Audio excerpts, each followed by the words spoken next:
Dear students, इस video में हम बातें करने वाले हैं poem number 1 dust of snow और इसके कवि हैं रॉबर्ट फ्रॉस्ट। आप इस वीडियो में जानेंगे इस पोएम की समरी के बारे में और इस पोएम के शॉर्ट क्वेश्चंस के बारे में और साथ ही साथ इस पोएम में कौन कौन से पोएटिक डिवाइसेस यूज़ किए गए हैं उनके बारे में। Theme of the poem, poem की थीम क्या है? In dust of snow, the poet is trying to tell us that the best things in life are free। कि इस पोएम में कवि ये बताने की कोशिश कर रहा है कि अच्छी चीज़ें ज़िंदगी में फ्री होती हैं। On a cold winter day, staying home could have been comfortable। कि सर्दी वाले दिन घर पर रुकना ज़्यादा अच्छा हो सकता है, आरामदायक हो सकता है।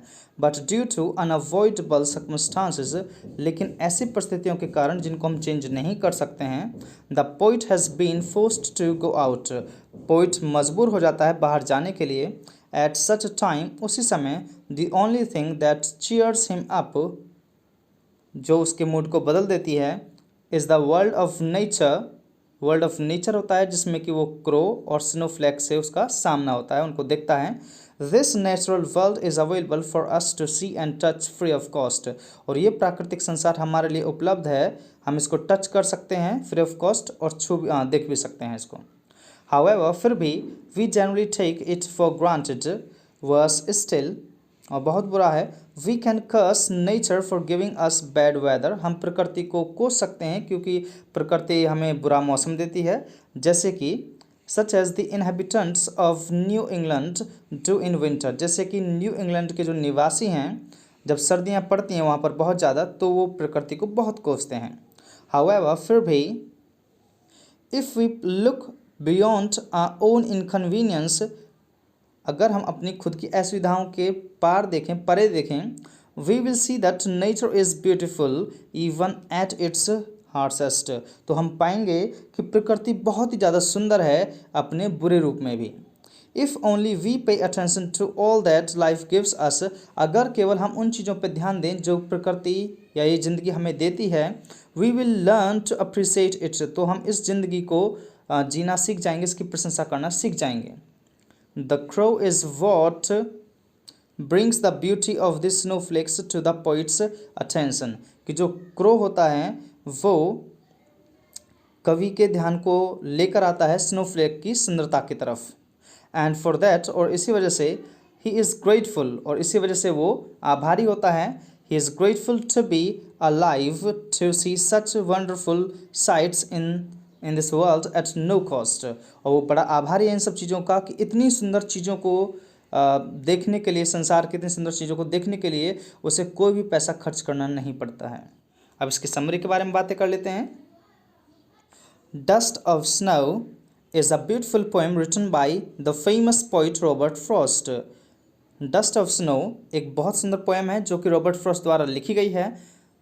Though the poem is very brief, हालांकि पोएम बहुत छोटी है, but it has a significant meaning, लेकिन इसका महत्व बहुत ज़्यादा है। This poem stands for guiding a person। ये पोएम इंसान को सही मार्ग बताती है, रास्ता दिखाती है। Who has lost all hopes and is very sad, जो बहुत दुखी होता है और सारी उम्मीदों को छोड़ चुका है। The falling of dust of snow has changed the mood of the poet। और dust of snow, जो बर्फ़ के जो टुकड़े होते हैं, जब वो गिरते हैं तो उन टुकड़ों की वजह से, बर्फ़ के गिरने की वजह से पोइट का जो मूड है वो बदल जाता है। The poet was sitting under a hemlock tree, और जो पोइट है वो एक हेमलॉक ट्री के नीचे बैठा हुआ था। Quite an upset when a crow shook dust of snow on him, बिल्कुल शांत और अपसेट, उदास बैठा हुआ था, और तभी एक कौवा उसके ऊपर डस्ट ऑफ स्नो, जो बर्फ़ की जो धूल होती है, जो बर्फ़ होती है, उसको झाड़ देता है। This very small incident changed his sad mood into happy mood. और एक छोटी सी घटना उसके मूड को बदल देती है, वो दुखी से खुश हो जाता है। So it teaches us that, इसीलिए पोएम हमें बताती है कि we should not be desperate, हमें उदास नहीं होना चाहिए, because there is always an opportunity, क्योंकि एक हमेशा मौका होता है to change the sad mood into happy mood, कि ऐसा कोई भी मौका हो सकता है जो हमारे सैड मूड को हैप्पी मूड में बदल सकता है। अब बातें करते हैं एक्सप्लेनेशन ऑफ द पोएम की। Number 1, the way of a crow, कि किस प्रकार एक कोय ने सुक डाउन ऑन मी, मेरे ऊपर गिरा दी, द डस्ट ऑफ स्नो, बर्फ़ की धूल को, फ्रॉम अ हेमलॉक ट्री से। तो इसकी एक्सप्लेनेशन हम आपको बता दें। इन दिस स्टैंजा, इस स्टैंजा में the poet is talking about a winters day, poet सर्दी के दिन के बारे में बातें कर रहा है। When all the tree tops were covered, जब पेड़ की जो चोटी थी वो ढकी हुई थी, इन मैसेज ऑफ स्नोफ्लैक्स, बर्फ़ के छोटे छोटे टुकड़ों से ढकी हुई थी। The poet was walking under one such snow covered tree, और पोइट ऐसे ही बर्फ़ से ढके हुए एक पेड़ के नीचे टहल रहा था। This was the North American conifer known as the hemlock, और ये नॉर्थ अमेरिका में पाए जाने वाला कॉनिफर ट्री था जिसे हेमलॉक ट्री के नाम से भी जाना जाता है।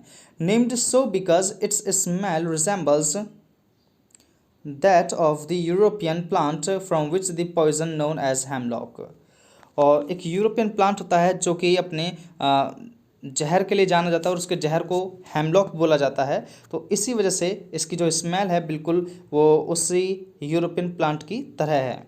Made hence by virtue of its name, और इसी वजह से this tree was not one that you could associate with anything positive, और इसी वजह से क्योंकि ये एक जो ट्री है वो नेगेटिविटी को दिखाता है, जहरीला है तो ये नेगेटिविटी को दिखाता है, इसमें आप किसी भी प्रकार की कोई पॉजिटिविटी नहीं जोड़ सकते हैं। हाउएवर, फिर भी a crow alighted on this tree suddenly, and because of that sudden motion, the mass of snowflakes atop it fell down on the poet like rain, और इस पेड़ की चोटी पर जो स्नोफ्लेक्स होती हैं वो कोय के हिलाने से गिर जाती हैं पोइट के ऊपर।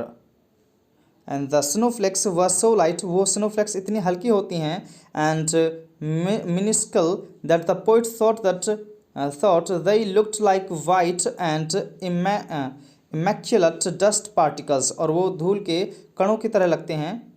If indeed dust particles could ever be white, अगर धूल के जो कण हैं वो सफ़ेद होते तो बिल्कुल ये जो स्नोफ्लेक्स हैं बिल्कुल धूल के कण की तरह हैं, सफ़ेद। दिस shower ऑफ, ये जो बारिश होती है, ये जो बर्फ़ की जो बारिश होती है, जो गिरना है, snowflakes from the hemlock tree, snowflakes जब हेमलॉक ट्री से गिरती हैं, is evidently the subject matter of the poem, यही इसका सब्जेक्ट मैटर है। Since it touched the poet in some way, क्योंकि ये कहीं ना कहीं पोइट को छू जाती है।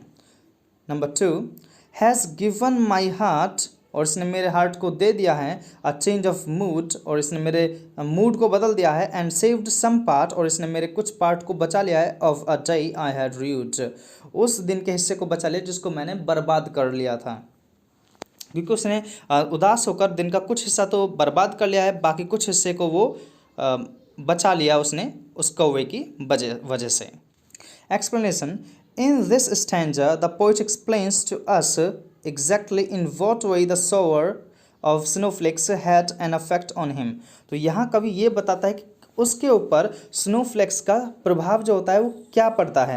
He says that it changed his mood, वो बताता है कि इसने उसके मूड को बदल दिया। That is to say, और वो यही बताना चाहता है, he had been in a sullen और despairing mood, वो एक निराश मूड में होता है, and the snowflakes falling on him, जब स्नोफ्लेक्स उसके ऊपर गिरती हैं, ऑल ऑफ ए सडन, अचानक ही, gladdened his heart, तो उसका जो दिल है वो बदल जाता है, वो खुशी से भर जाता है। इन एडिशन टू दिस, इसके अलावा, there was another effect that the shower of snowflakes had on the poet, जो पोइट के ऊपर प्रभाव डालती है, एक दूसरी बात है। He says that the particular day was one that he had not been looking forward to, कि वो जो दिन था वो ऐसा था जिसमें वो आगे की किसी भी तरीके से कोई इंजॉय नहीं कर सकता था, क्योंकि वो बहुत उदास था तो उसे कुछ भी करना अच्छा नहीं लग रहा था उस दिन। And in fact it was not going too well either, और इसी वजह से ये दिन उसके लिए कुछ खास अच्छा नहीं होने वाला था। He had decided in his mind, तभी उसने सोच लिया, that particular day would go waste, कि ये जो दिन है आज बेकार जाएगा। However the shower of dust like snow on his shoulder changed his mind, लेकिन जब shower होती है उसके ऊपर स्नोफ्लेक्स की उसके कंधों पर, तो ये उसके मूड को बदल देती है। It made him feel that, और ये उसे महसूस कराती है, the day had not been a complete waste, और ये उसे महसूस कराती है कि जो दिन है पूर्ण रूप से वेस्ट नहीं है। At least some part of that day had been pleasant, कि इसका कुछ हिस्सा, इस दिन का कुछ हिस्सा बड़ा आनंददायक है।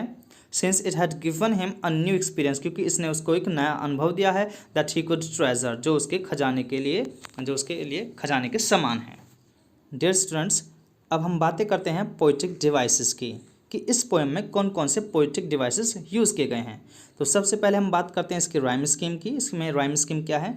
Each of the two stanzas in dust of snow follows the same simple rhyme scheme. तो इसमें जो राइम स्कीम है बिल्कुल सिंपल है, दैट इज़, और इसकी राइम स्कीम है A B A B A B A B, क्योंकि किसी न किसी शॉर्ट क्वेश्चन में आपसे इसकी राइम स्कीम के बारे में पूछा जा सकता है। Only one imperfect rhyme occurs in this poem between the crow. तो इसमें एक इम्परफेक्ट राइम स्कीम भी है, जो crow in the first line and the snow, crow और जो स्नो है थर्ड लाइन, सो एक इम्परफेक्ट राइम स्कीम है इसमें। मेटाफर, मेटाफर एक फिगर ऑफ स्पीच होता है, अलंकार होता है। इसमें हम दो वस्तुओं की तुलना करते हैं जो कि अलग अलग प्रकार की होती हैं, और उनके किसी न किसी समान गुण के आधार पर हम इनकी तुलना करते हैं।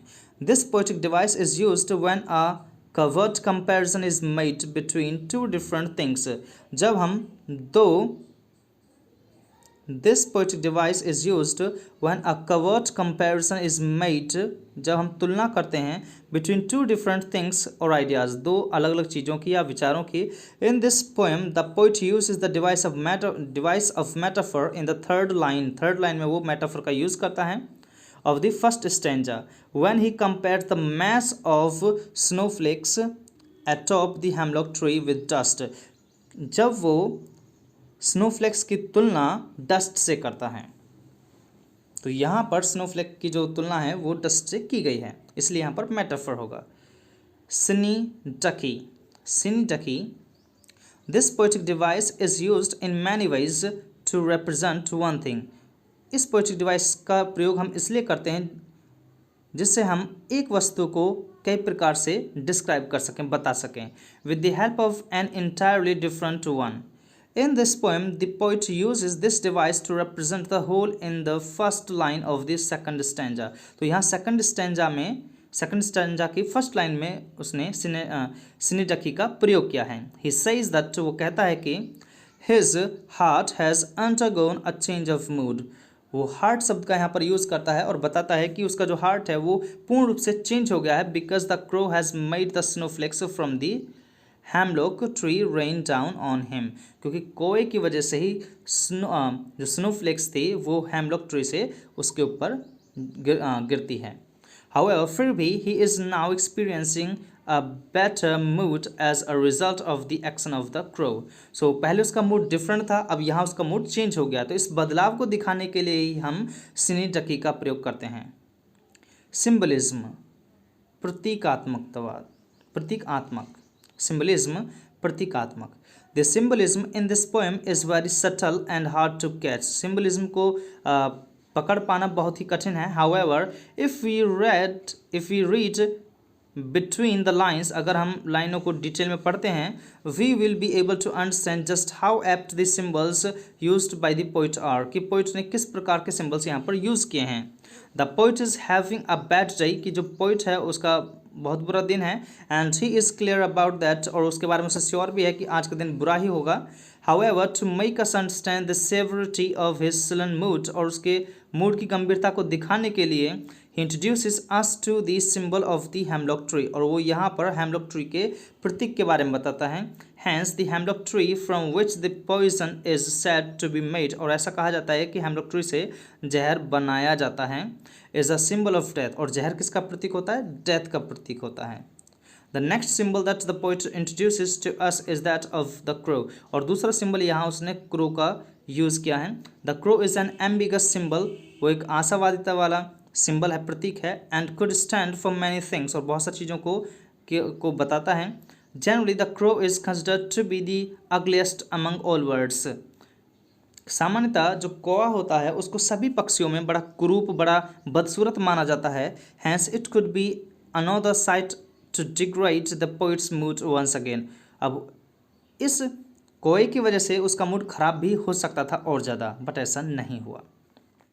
तो चलिए स्टूडेंट्स, अब इसके हम शॉर्ट आंसर क्वेश्चंस के बारे में बातें करते हैं और इसका आंसर आपको 30 to 40 वर्ड्स में ही लिखना है और एक शॉर्ट आंसर के लिए आपको 2 मार्क्स मिलेंगे।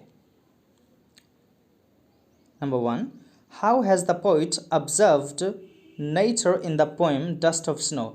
कि डस्ट ऑफ स्नो पोएम में कवि ने प्रकृति का जो निरीक्षण है वो किस प्रकार किया है। The poet has observed nature as a positive medium of change for him. उसने प्रकृति को यहाँ पर एक पॉजिटिव मीडियम के रूप में माना क्योंकि उसकी वजह से उसका मूड बदल जाता है। The poet had been in the sorrowful and depressive mood. जो पोइट होता है वो एक दुखी मूड में होता है। But then the way a crow so snow dust off it changed his mood. जिस प्रकार एक कौआ उसके ऊपर डस्ट को गिरा देता है उसके और इससे उसका मूड बदल जाता है। Nature gave him the inspiration to behave in a positive manner. और प्रकृति उसको प्रेरणा देती है कि आपको एक पॉजिटिव मैनर में बर्ताव करना चाहिए। Number 2, what does the poet want to convey through the poem dust of snow. कि पोइट डस्ट ऑफ स्नो नाम स्नो पोएम के द्वारा क्या समझाना चाहता है। Answer, in the poem dust of snow the poet wants to convey that sometimes, समझाना चाहता है कि कभी कभी सर्टन मोमेंट्स और एक्शंस विच आर सिंपल, कि जो सिंपल एक्शंस होते हैं हैव लार्जर सिग्निफिकेंस, वो भी बहुत ज़्यादा महत्व के होते हैं। They can change the mood और लाइफ ऑफ अ पर्सन। ये एक इंसान के लाइफ को या उसके मूड को भी बदल सकते हैं। The way a crow shakes down the dust of snow on the poet inspires and gives him the idea to shake off his depressive thoughts, become cheerful and do something useful। जिस प्रकार एक कौआ poet के ऊपर snowflakes को गिरा करके उसके मूड को चेंज कर देता है, उसी प्रकार पोइट को एक आइडिया आता है कि मैं भी अपने माइंड से इन नेगेटिव विचारों को निकाल करके पॉजिटिव विचारों को इसमें भरूं और अपने दिन को एंजॉय करूं। Number 3, what side of nature do crow and hemlock represent. कि हेमलॉक और जो क्रो हैं वो प्रकृति के किस प्रकार के सच्चाई को दिखाते हैं। Crow is a black harsh voiced bird. जो क्रो है वो एक काला और हार्श वॉइस्ड मीन्स कर्कश आवाज़ वाला पक्षी है। And hemlock is a tree with poisonous bitter fruit. और हेमलॉक एक ऐसा पेड़ है जिसके जो फल होते हैं बहुत जहरीले होते हैं। बोथ आर नॉट ब्यूटीफुल, दोनों ही सुंदर नहीं हैं। दे रिप्रेजेंट द डार्क, इसलिए वो डार्क को दिखाते हैं। डिप्रेसिव उदासी को दिखाते हैं। सॉरोफुल दुख को दिखाते हैं। And bitter side of nature, और प्रकृति के कड़वी सच्चाई को दिखाते हैं या रूप को दिखाते हैं। Number 4, why does the poet use such a poetically uncommon bird and tree, what does it reflect. कि पोइट ने इतने अनकॉमन बर्ड पक्षी और पेड़ का प्रयोग क्यों किया है अपनी पोएम में, ये क्या दिखाता है। The poet seems to be in a depressive and sorrowful mood. जो पोइट होता है वो उदास मूड में होता है। In such a mood one can not think of a sweet and beautiful side of nature. और उदास मन वाला इंसान प्रकृति के अच्छे दृश्यों के बारे में नहीं सोच सकता है। The harsh bitter and poisonous images come to his mind.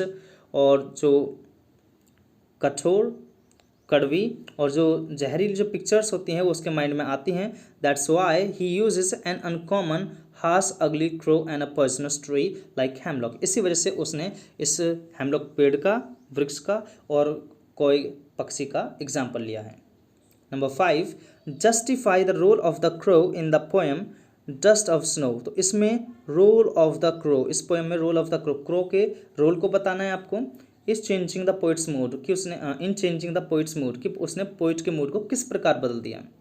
I think the way snow dust was shaken of, किस प्रकार से जो स्नोफ्लेक्स थी वो उसके ऊपर गिराई गई। चेंज्ड हिज मूड, और इसी ने उसका मूड बदल दिया। Perhaps it gave the poet inspiration और idea to behave in a same manner. और इसी से उसे एक आइडिया मिल जाता है, प्रेरणा मिल जाती है कि उसको भी इसी प्रकार से बिहेव करना चाहिए। Sake of his depressive thoughts, कि उसे अपने दुखी विचारों को छोड़ देना चाहिए। And revive his cheerful mood, और उसे अपने प्रसन्न मूड में आ जाना चाहिए। Number 6, what mood off the poet is reflected in the poem, how does it reflect. कि इस पोएम में पोइट के किस प्रकार के मूड को दिखाया गया है और ये क्या दर्शाता है। The sorrowful and depressive mood off the poet is reflected in the poem. इस पोएम में कवि के दुखी मन को दिखाया गया है। The use of the bird crow, और इसमें पक्षी कोए का जो प्रयोग किया गया है विच इज़ अगली, जो कि बुरा होता है और उसकी आवाज़ भी कर्कश होती है, और हेमलॉक ट्री जो कि एक पॉइजनस ट्री है, जहरीला पेड़ है, रिफ्लेक्ट द पोइट्स मूड, ये पोइट के मूड को दिखाते हैं। Number 7, what did the poet think of the day before the dust of snow fell on him, कि बर्फ के उसके ऊपर गिरने से पहले कवि क्या सोचता है दिन के बारे में।